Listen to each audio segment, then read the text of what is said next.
All right, moving on to our next segment in today's episode of Washington in Focus Daily.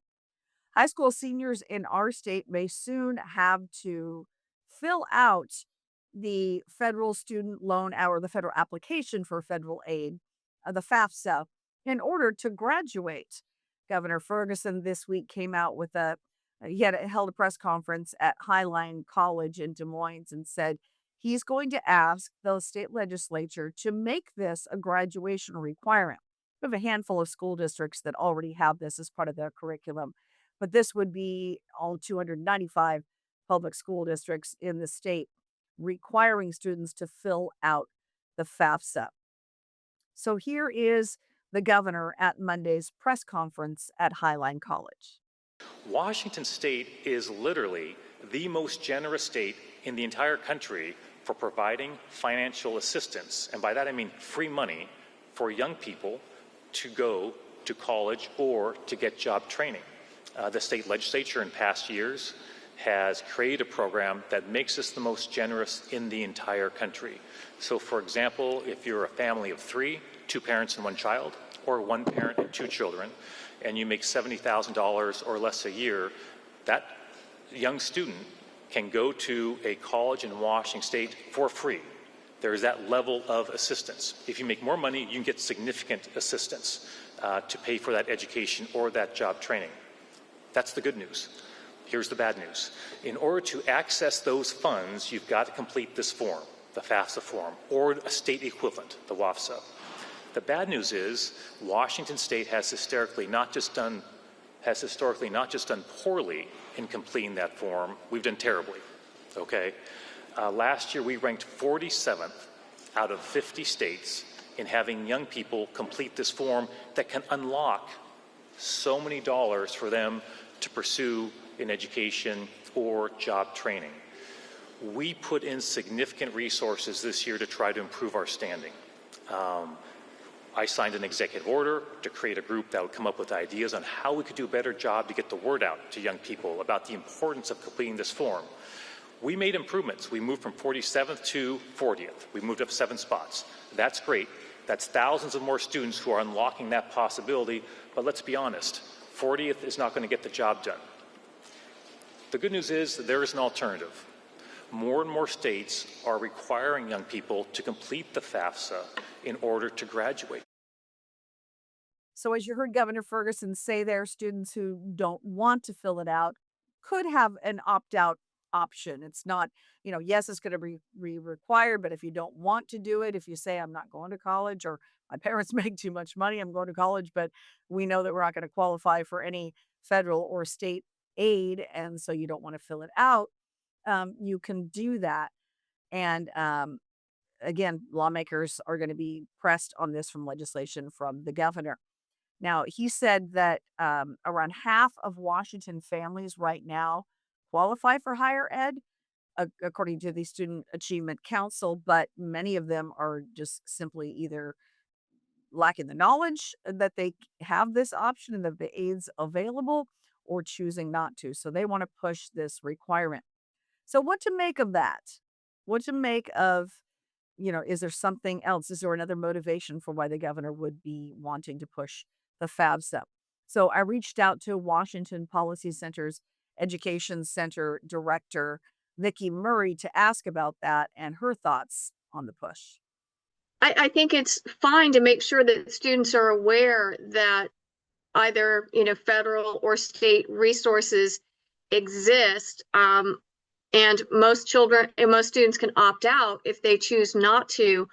There's nothing that's preventing school districts from making this available now, offering it as part of their math classes or counseling. So to me, like, this is fine. I think where our focus really needs to be is on our students, high school students and soon to be graduates, prepared for college level work. And all available evidence suggests that our high school students are not. I mean, let's just consider the results. Let's look at first 10th graders. In ELA, just 60% of 10th graders are on track for college level work. It drops down to 31% in math. And then if you look at 11th grade science, we're only talking about 37%.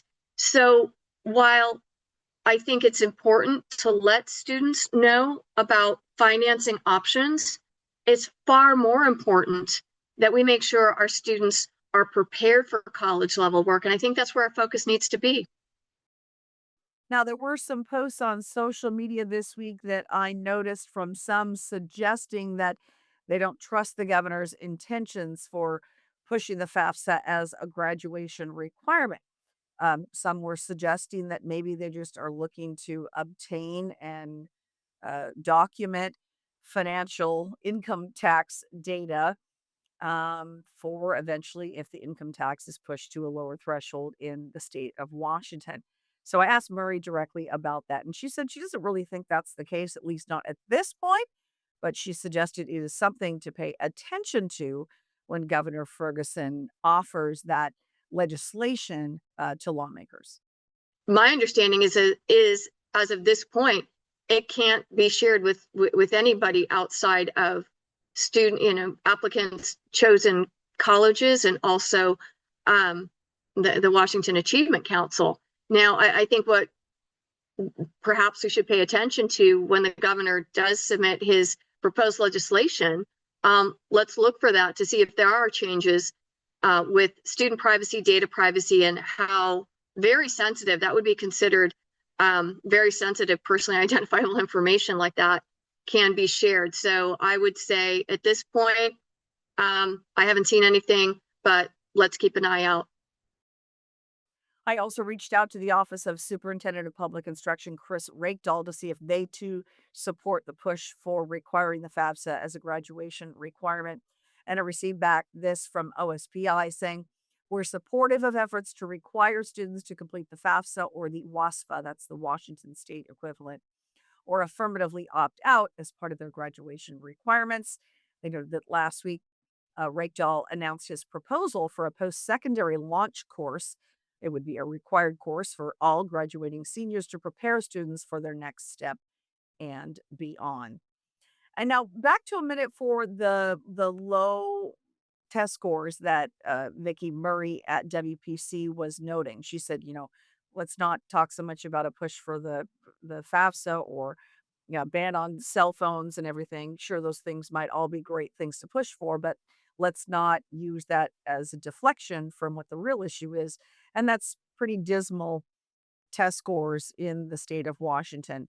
A lot happened during the pandemic, and test scores pretty much across the country went down for most, if not all, grade levels. But some states have quickly recovered. Washington state has been very slow to recover. And in some areas, we haven't at all. And the new kids count data just came out. I want to highlight a couple of the notes from that. The 2026 Kids Count Data Book ranked Washington 17th in overall child well being, 31st in education. And that's a 4 spot decline from last year.